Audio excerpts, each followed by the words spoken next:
இன்றைய இறைவார்த்தை தொடக்க நூலில் இருந்து வாசகம். 40 நாள்கள் முடிந்த பின் பேழையில் தாம் அமைத்திருந்த சாளரத்தை நோவா திறந்து காகம் ஒன்றை வெளியே அனுப்பினார். அது மண்ணுலகில் வெள்ளம் வரும் வரை போவதும் வருவதுமாக இருந்தது. பின்னர் நிலப்பரப்பிலிருந்து வெள்ளம் வடிந்துவிட்டதா என்று பார்க்க புறா ஒன்றை தம்மிடமிருந்து வெளியே அனுப்பினார். ஆனால் அதற்கு கால் வைத்து தங்குவதற்கு இடம் தென்படாததால் அது அவரிடமே பேழைக்கு திரும்பி வந்தது. ஏனெனில் நிலப்பரப்பு முழுவதிலும் இன்னும் வெள்ளம் நின்றது. ஆகவே அவர் தம் கையை நீட்டி அதை பிடித்து தம்மிடம் பேழைக்குள் சேர்த்து கொண்டார். அவர் இன்னும் 7 நாள்கள் காத்திருந்து மீண்டும் புறாவை பேழையிலிருந்து வெளியே அனுப்பினார். மாலையில் அது அவரிடம் திரும்பி வந்த பொழுது அதன் அலையில் அது கொத்தி கொண்டு வந்த ஒலிவ இலை இருந்தது. அப்பொழுது நோவா மண்ணுலகில் வெள்ளம் வற்றிவிட்டது என்று தெரிந்து கொண்டார். இன்னும் 7 நாள்கள் காத்திருந்த பின் புறாவை வெளியே அனுப்பினார். அது அவரிடம் மறுபடி திரும்பி வரவில்லை. அவருக்கு 601 வயதான ஆண்டின் முதல் மாதத்தில் முதல் நாளில் மண்ணுலக பரப்பில் இருந்த வெள்ளம் வற்றியது. அப்பொழுது நோவா பேழையின் மேற்கூரையை திறந்து பார்த்தார். இதோ நிலமெல்லாம் உலர்ந்திருந்தது. அப்பொழுது நோவா ஆண்டவருக்கு ஒரு பலிபீடம் கட்டி அதன் மேல் எல்லா வகை தக்க விலங்குகள் தக்க பறவைகளிலிருந்து எடுக்கப்பட்டவற்றை எரிபலியாக செலுத்தினார். ஆண்டவர் நறுமணத்தை நுகர்ந்து தமக்குள் சொல்லிக் கொண்டது, மனிதரை முன்னிட்டு நிலத்தை இனி நான் சபிக்கவே மாட்டேன். ஏனெனில் மனிதரின் இதய சிந்தனை இளமையிலிருந்தே தீமையை உருவாக்குகின்றது. இப்பொழுது நான் செய்தது போல இனி எந்த உயிரையும் அழிக்கவே மாட்டேன். மண்ணுலகு இருக்கும் நாளளவும் விதைக்கும் காலமும் அறுவடை காலமும் குளிரும் வெப்பமும் கோடை காலமும் குளிர்காலமும் பகலும் இரவும் என்றும் ஓய்வதில்லை. இது ஆண்டவர் வழங்கும் அருள்வாக்கு.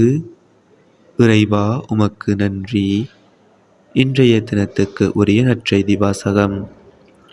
மாற்கு எழுதிய தூய நற்செய்தியில் இருந்து. அக்காலத்தில் இயேசுவும் சீடர்களும் பெத்சாய்தா வந்தடைந்தார்கள். அப்பொழுது சிலர் பார்வையற்ற ஒருவரை இயேசுவிடம் கொண்டு வந்து அவரை தொடும்படி வேண்டினர்.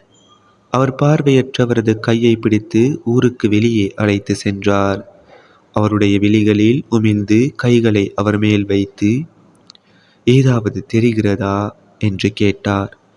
அவர் நிமிர்ந்து பார்த்து, மனிதரை பார்க்கிறேன், அவர்கள் மரங்களைப் போல தோன்றுகிறார்கள், ஆனால் நடக்கிறார்கள் என்று சொன்னார். இயேசு மீண்டும் தம் கைகளை அவருடைய கண்களின் மீது வைத்தார். அப்போது அவர் நலமடைந்து முழு பார்வை பெற்று அனைத்தையும் தெளிவாக கண்டார். இயேசு அவரிடம், ஊரில் நுழைய வேண்டாம் என்று கூறி அவரை அவருடைய வீட்டிற்கு அனுப்பிவிட்டார். இது நம் கிறிஸ்து இயேசு வழங்கும் வாழ்வு தரும் நற்செய்தி. கிறிஸ்துவே உமக்கு புகழ். இன்றைய தினத்துக்கு உரிய சிந்தனை துளிகள். கடவுளை நம்புவோர் காப்பாற்றப்படுவர். நோவாவின் காலத்தில் மக்கள் பாவ வாழ்க்கையில் கெட்டழிந்து கொண்டிருந்தனர். கொலை, கொள்ளை, மதுபோதை, காம இச்சைகளால் ஆட்கொள்ளப்பட்டிருந்தனர். எனவே கடவுள் பாவ உலகை மழை பெரு வெள்ளத்தால் அழிக்க நினைத்தார். ஆனால் நோவா கடவுளின் பார்வையில் நீதிமானாகவும் குற்றமற்றவராகவும் காணப்பட்டார். எனவே நோவாவும் அவரது குடும்பத்தினரும் வெள்ளப்பெருக்கிலிருந்து காப்பாற்றப்பட்டனர். அதற்கு நன்றியாக நோவா தகன பலி செலுத்தினார். கடவுள் நம்மை பல கொடிய நோயிலிருந்தும் மழை வெள்ளத்திலிருந்தும் பேரிடர்களிலிருந்தும் காப்பாற்றி வருகிறார். நோவா நன்றியாக தகன பலி செலுத்தினார். நாம் தினமும் நன்றி செபத்தை ஏறெடுக்க வேண்டாமா? இறைவா உமக்கு நன்றி. அன்றன்றைக்கான இறை வார்த்தைகளையும் நற்செய்தி வாசகங்களையும் சிந்தனை துளிகளையும் பெற்றுக்கொள்ள நம் சேனலை சப்ஸ்கிரைப் செய்து கொள்ளுங்கள்.